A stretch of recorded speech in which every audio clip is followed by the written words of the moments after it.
Welcome back to the morning show here on Arise News. Time now for the week that was. Let's take a look at the top stories that made headlines across the globe this week. The Ijaws National Congress has expressed fears that festering political crisis in Rivers State may endanger oil installations in the Niger Delta. Leading a solidarity march to the gate of the Government House in Port Harcourt, President of the Apex Socio-Cultural Body, Professor Benjamin Okaba, also called on President Bola Tinubu to call the Minister of the Federal Capital Territory, Nyesom Wike, to order over what he calls attempts to cut short the administration of Governor Siminalayi Fubara in Rivers State. Oviatemi George has details. Marching in the heat of the Port Harcourt sun is the president and members of the Ijaws National Congress. Their placards tell it all. The Ijaws are unhappy with the festering political crisis in Rivers State, where their son, Siminalayi Fubara, sits as governor. Few meters to the gate of the Rivers State Government House, they stop for Professor Benjamin Okaba to deliver his message. We can no longer guarantee the safety of the oil installations in Ijaws land. 40 million Ijaws people are aggrieved, and they are saying that a slap on Siminalayi is a slap on the entire Ijaws nation. Any attempt to further close up our political space by removing Siminalayi from office is a call for fire. We are not scared of Wike. In fact, we have no business with Wike. We are only talking to Mr. President. Wike is from the south side. He knows what Ijaws people can do. But we are advising Mr. President, at this time where this country is preaching and working very hard to have peace, justice, and equity.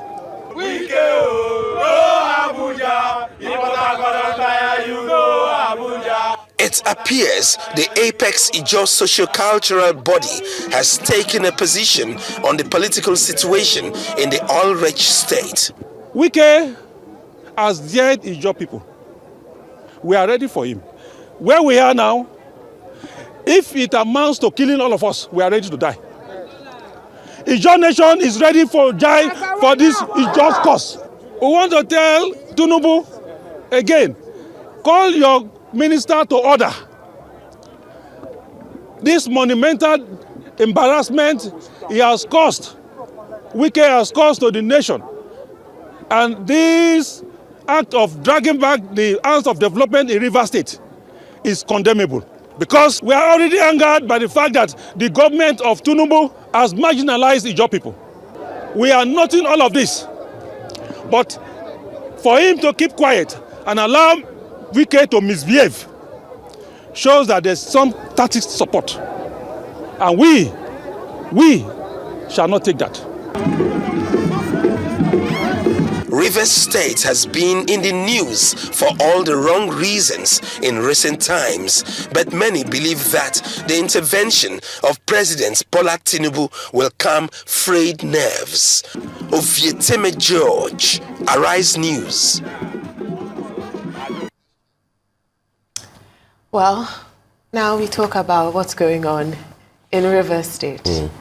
I think it's a very, very sensitive issue when an issue between the governor, Sim Fubara, and his predecessor, Nyesom Wike, the minister of the FCT, has now taken a tribal angle. And, you know, if you have any agitations in the Niger Delta, it's a very sensitive issue, I think, to the nation, especially in a time like this where we have high inflation, we have economic issues in the country. If you have an entire region or an entire tribe who are coming out to say they feel marginalized, it's something that the president needs to actually then say, I'm going to step in right now, because this can blow up, and we don't want another region in the country that becomes unstable or unsafe. You know, we already have it in the security issues in the north. We have it in the northwest, we have it in the northeast, we have it in the southeast. We do not need a crisis in the south, I think. Well, you're very correct, Adesua. But you see, the ethnic part of the trouble that we're witnessing in Rivers at this time is, somewhat inevitable, frankly speaking. But that's the sad part of the story. But if you know that in the last 24 years of democracy in Nigeria, Rivers has always been volatile. Rivers State, always been volatile. Once a governor seizes power, it's almost like a battle, throughout his tenure, whether for 8 years or 4 years or how many years they spend. This time around, nobody knew that, or nobody thought that the fight will come this early. We've always guessed that if it is outside of Lagos, shall we say, it's inevitable to have the godson and the godfather, having a head-on, collision, because it's about power. It's about, a control of resources. It's about who's in charge. And we know that Wike will not let go. I think that we should cut him some flack, though, because he's not been saying much. And everybody is basically attributing the troubles that the governor is going through, Sim Fubara, to Wike. Of course it is Wike, but then you can only hold him to what he says. And the last thing he said, basically, the first time when the president tried to intervene, was to say that all he was after was his structure, his political structure in the state, and that he didn't want it, disrupted. Without structure, as they call it in politics, you are nobody, you are finished. But we see now that it is the same structure that it seems to be pulling off the legs of Sim Fubara, which will be the least of Fubara's worries. The entire cabinet, as far as he's concerned, can resign. He will replace them in one day. It means nothing. His biggest threat, of course, will be the House of Assembly, and we can see the reason why. The excuse had to be mopped up to say that we are demolition because of the cracks, because of the integrity test, that it failed after a part of it was born. But the ethnic part of it is what is worrying, because this is a direct threat to the pot of soup, shall we say, of Nigeria. When you have professors from the Ijaws nation, the highest socio-cultural group of the Ijaws nation, saying that don't touch our son, don't remove him, don't cut, his tenure short. It's not something that you should take lightly at all, given that this is coming on the heels of a similar threat issued by Asari Dokubo the other time, who was in bed with the APC and with the president at the time, and all of a sudden turned around, and the plank of his argument is that the Ijaws nation is disappointed, and we will not allow you or allow Wike to remove the son. I think that every president over time will have a couple of states that will be like problem child, for them. During OBJ, there were several, but of course Anambra to an extent, and Oyo State, when Ladoja was removed in 2006, impeached. Of course, the court returned them later. Were there. For Buhari, Edo was a problematic state. When Governor Obaseki had to go through almost a similar thing, to make sure essentially that the State House Assembly didn't sit. This is where we are now. Ondo is a problem child to Asiwaju Bola Ahmed Tinubu. Let's hope that it will be, resolved with Akeredolu, now traveled. Rivers will be a bigger problem. And how Asiwaju Bola Ahmed Tinubu, who is the ultimate godfather himself, handles this thing will be very important. He can't give a directive in a manner saying, the governor is a nobody. But the way that you play the politics around it, Wike has been sorted. Let him face his ministerial assignment in Abuja and leave the governor alone. Definitely. Whether the governor will survive or even get a second term is another ballgame. But to now want to remove a governor in less than 1 year, I'm not so sure that the Ijaws nation and majority of the Rivers people will agree to that. But hey, this is politics. Let's see how it goes. All right. In a related development, the Rivers State government has explained the decision to demolish and rebuild the State House of Assembly complex, saying it was because of structural defects arising from a recent explosion and fire incident. According to a statement issued by Rivers State Commissioner for Information, Joseph Johnson, the planned rehabilitation of the structure was decided after the visit of Governor Sim Fubara to assess the level of damage done to it on the day of the attack. It said that consequently, professionals were invited to advise the government on the integrity of the building. You recall that on the 30th of October, after the fire incident that took place on the 29th, arising from the visit of His Excellency, I was on that trip, and we got there to assess the extent of damage. But beyond that, His Excellency also commissioned consultants who went into the structure and came up with an advice that it was no longer habitable and not very conducive for business. On the strength of that advice, the government had decided to demolish that structure and also provide a befitting place for members of parliament to transact their business. Well, the rapidity at which we commenced today will tell you that we're prepared to do it, and within record time, I'm sure that place will be fit for legislative business.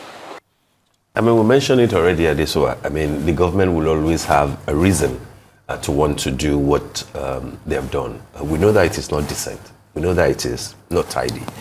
We're talking about taxpayers' money here because you will still have to rebuild it. But, you know, is anybody's guess that the governor in Rivers State will not be in a hurry to rebuild the House of Assembly until he's certain that his job is not threatened, and that he probably has at least more than 1/3 of the House, behind him. Basically the same script that Governor Godwin Obaseki, followed in Edo State. This is shameful, but I understand, of course, that the government is thinking that my adversaries will not play by the rules. Why should I play by the rules anyway? And in any case, most of the people who have been through this kind of a thing before, got away with it. They will basically just stop the House of Assembly from sitting to perform their duties. This is the brand of democracy that we found ourselves in Nigeria, sadly. This is the problem, as we spoke about Ondo State earlier, is that all this politicking, it takes away from the actual people of the state, It does. The people of River State are the people who are going to bear the grunt of this. It was taxpayers' money that they used to build it, and it's going to be taxpayers' money that they used to demolish it, and then it'll be taxpayers' money that they used to build it again. They will rebuild it. And they used to rebuild it. And who's bearing the grunt of this? It's the people of Rivers. The people of Rivers who now may be dealing with increased insecurity because of this political battle. The people of Rivers whose governor is distracted because his godfather is trying to snatch his legs from under him. And it's very interesting because you spoke about the Ladoja case earlier, and I believe it's because of that case, like the precedents from that case of the Supreme Court saying that what you do in D. Rovan's Hotel, because that's where the State House of Assembly members were. They sat. Yeah, they that sat will not stand. They will not stand. And so the building is integral to whatever you're passing. Absolutely. And so Sim Fubara said, well, I've read what has happened before. And like you said, it's the same playbook. Yes. We've seen this happen before, and I'm sure we'll see it happen again. Godfather, godson, successor to whoever to the predecessor. Like it happens over and over again. But again, the people who suffer the most for it are the people of the state. Yes. Are the average Nigerian, are the taxpayers. It's a huge building that was. A lot of people are saying that Sim Fubara should have allowed Wike, and I'm like, is the governor, for crying out loud? If you say that it was plucked from somewhere, was it like a vulcanizer or something that you just plucked? It was a Canton General. Yes. If you think that he won't be able to do the job, why did you pick him? But then we do not even know the deal between them. How many people can sit down and sign off on all the demands that a godfather, will make of him? If you have not tasted that sort of a thing, you may not be able to comment beyond, just the ordinary. And so people saying that Fubara should have, taken his time and stuff like that. We do not know the demands on him and what he's going through. But hey, let the law prevail and let the president apply wisdom so that the oil installations in the Niger Delta, in Rivers State, are not affected. Because we just made a slight improvement. We are not even where we ought to be in terms of the number of crude oil that we're supposed to be producing. Now, if things go awry in Rivers State, what are we going to be saying? Well, that is actually Wisdom correct. should prevail. That's absolutely correct. As they said, they believe there's tacit support from the president to Wike. And we can't say that, but I think the president at this point definitely needs to get involved before the situation deteriorates. Correct. President Bola Tinubu has sympathized with the Ezefie family, the people, and the government of Anambra State on the passing of a former governor of the state, Chief Chukwuemeka Ezeifi, who was governor of Anambra from 1992 to 1993, died at 6 p.m. on Thursday at the Federal Medical Center, Abuja, according to a statement by the family. A statement by the spokesperson for the president, Ajuri Ngelale, quoted Tinubu as extolling the towering influence of the former Federal Permanent Secretary in Nigeria's political landscape, as well as his leadership credentials, describing his passing as a painful loss. The president also recalled the contributions the late Chief Ezeifi made in shaping the public discourse and governance in Nigeria, as well as in laying the foundation for the advancement of Anambra State. All right. Condolences, of course, to the family of the former patriot, Ezeifi, who passed on Thursday at the ripe old age of 85, he was? 85, And I like the fact that the president has issued a condolence message to the family of Chief Chukwuemeka Ezeifi. Condoling with them and extolling, his virtues, listing all his achievements, in spite of the fact that at the twilight of his life, they didn't agree politically. Yes. I thought that was a very statesmanly move and a smart one at that by President Bola Ahmed Tinubu. We recall that Chief Chukwuemeka Ezeifi was vehemently opposed to the candidacy of the president. Even after he had won the election, he still basically felt that he won't be sworn in and that it won't be the will of God, for Asiwaju Bola Ahmed to be the president. But we know, of course, that he's the president. He's spending his 7th month, isn't it, as the president. And, he's playing the role, to the best of his ability. And I like, as I said earlier, that he has kind words for the late governor of Anambra State, who was the first governor of Anambra, state. At a time in their political life, they agreed during the June 12th, crisis, that Asiwaju Bola Ahmed Tinubu played an important role then in trying to actualize the victory of MQ Abiola. Chief Ezeifi also did the same thing, spoke truth to power, to the military junta as at that time. But again, as we said, it got to a time last year, early this year, they didn't agree. But, he has done his part, and he spoke confidently about the things that he believed in. And I believe that not many people will forget that a courageous governor once ruled Anambra, and a courageous man, former permanent secretary, former governor, former presidential aspirant, former presidential advisor himself, did his bit in the political landscape of Nigeria. Yes. So rest in peace. Amen. He did his bit in the history of Nigeria. Absolutely. All right, we'll proceed. In November 2023, the headline inflation rate increased to 28.20% relative to October 2023 headline inflation rate, which was 27.33%. Looking at the movement, the November 2023 headline inflation rate showed an increase of 0.87% points when compared to October 2023 headline inflation rate. Furthermore, on a month-on-month basis, the headline inflation rate in November 2023 was 2.09%, which was 0.35% higher than the rate recorded in October 2023. This means that in November 2023, the rate of increase in the average price level is more than the rate of increase in average price level in October 2023. I mean, Adesua, this might sound like tedious, figures to the ears of an average Nigerian. But the bottom line is that we know that things are not getting better as far as disposable income, as far as the pocket of an average Nigerian is concerned. And of course, this is just basically highlighting the fact that we've never had it so bad in 2 decades as far as inflation figures, is concerned. And frankly speaking, while it is not a uniquely Nigerian trouble, it is just sad that at a time that a number of people are thinking this is a new government, it's a government that has promised renewed hope, etc. Hope seems to be fading for many people. And things are just tough, frankly speaking, especially now that we're in December, a week of how many days to Christmas? I know. So things are tough, and the figures are not helping at all. I think for me, what is actually very frightful is that food inflation is 32.84% as of November. People are struggling to feed themselves. They are struggling to feed their families. They are struggling to feed their children.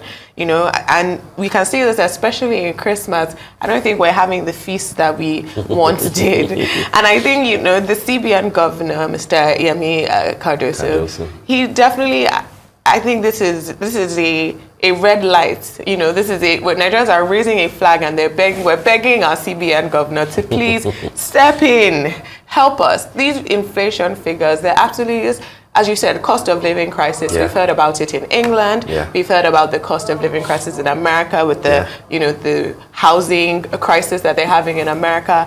But even here, when it's worse everywhere else, it gets even worse here because we also have forex pressures. Exactly. Insecurity pressures. I think our inflation figures are absolutely frightening, and it's definitely something that it needs to be taken very seriously. It seems like we're jumping from one crisis to the other here, but at the end of the day, food inflation at 32.84% is. It's unimaginable. It's absolutely unimaginable. And the sad part is that there's no guarantee that it will get better in the nearest future. There's no guarantee. In fact, the predictions, the forecast, that things will get far worse, before they will start to gradually come down, if they ever will. And I think that this is not just about Yemi Cardoso. As a CBN governor, of course, he's got a lot to do, especially now that Nigerians are now even struggling to get cash. There's cash trap, everywhere. You can't even, banks are even rationing, money. You want 20,000 naira in cash, they give you 5,000. Yes, it's a cashless economy, but of course there are certain basic things, that you are expected to do if you need cash. So it isn't just about Yemi Cardoso. It's also especially about the Minister of Finance, who wears the cap of the coordinating minister of the economy, Mr. Wale Edun. The magic that he was set to be part of when Isiagu was the governor in Lagos State is what Nigerians want to see at the federal now. He goes practically everywhere with the president. So let's see that you understand, what coordination means. Let's see that the economy is in strong hands. Let's see that things can be better for Nigerians, as you did promise during the campaign and electioneering thing. And of course, the buck stops on the table of Mr. President himself. And he has said that, do not pity me. I asked for this job, and the job that you have asked for is far beyond, as some other people will say, maybe a bit unkindly, junketing around the world looking for investors. No, the core investors are you and I, Nigerians who voted for you, who want a better life, Yes. for them here. Yes. Invest in their lives too. Let Definitely. them see the reason why you deserve to be the president. I think it is very important. Absolutely. Not just to talk around the fact that things will get better or Nigeria is not the only one. No, people are really struggling. Definitely. To work out a living. And ultimately, when you have these high inflation levels, when you have high food inflation, it is a national security issue. If people, it's an existential it's threat. It's an existential threat to the country. If people cannot afford to eat, if they cannot afford to live, then these other issues that we're having, it's only going to get worse. Sadly. It's a crisis that requires intervention. And as you said, the buck stops on President Bola Ahmed Tinubu's table. Absolutely.